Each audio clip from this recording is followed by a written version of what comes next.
time of peace, people often live with worry. But when crisis comes, true faith is revealed. So today, we will see two groups of people, believers and unbelievers, and how they respond when fear strikes. Let us discover what it means that God's way is perfect.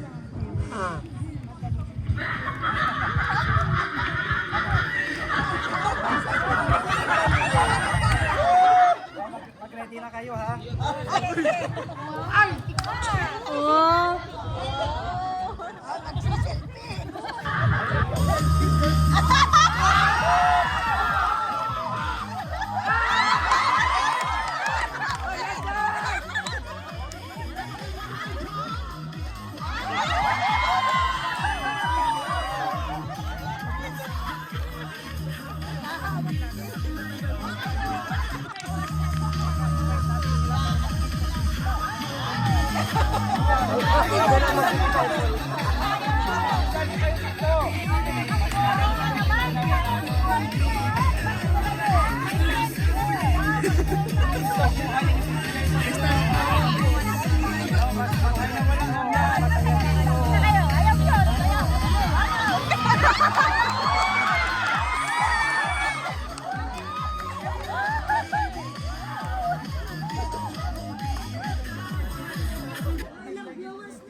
Breaking news! Breaking news!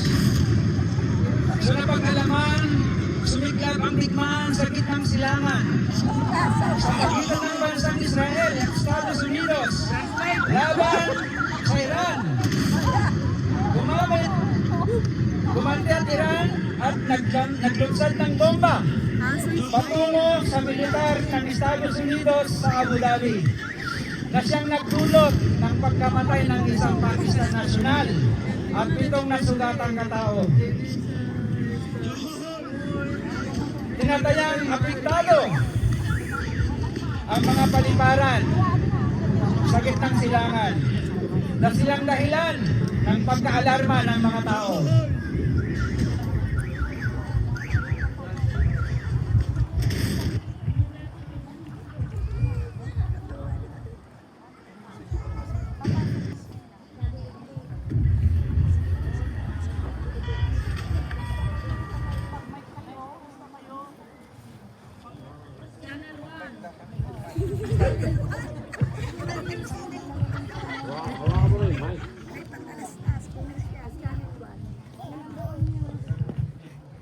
Kamusta kayo mga sis? Anong problema?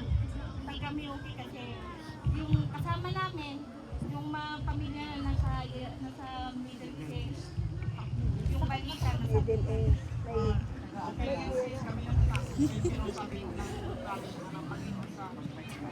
So, John 14:1, do not be afraid.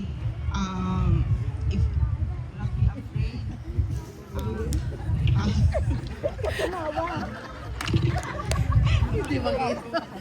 Do not let your heart be troubled, and do not be afraid. If you believe in God, also believe in me. Yun ang sabi ni Jesus Christ. At sa Isaiah 41:10, sabi niya,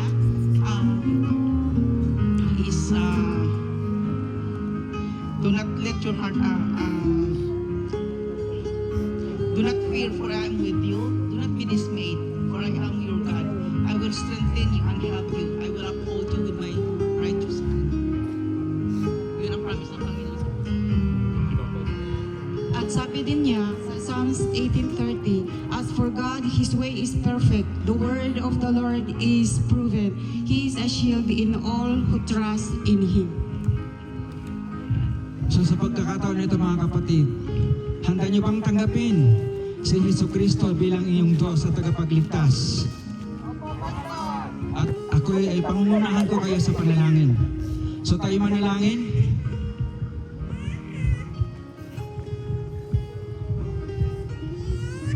Amen. Gulong lang.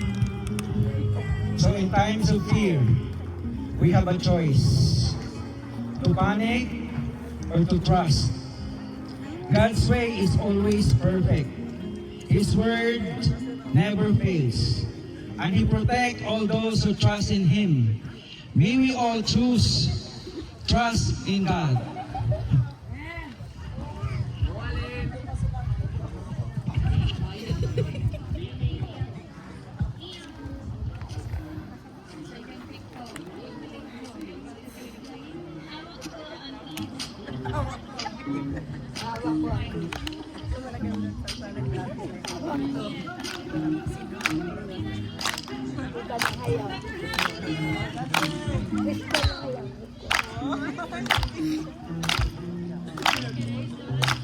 Shoulder, baby, shoulder.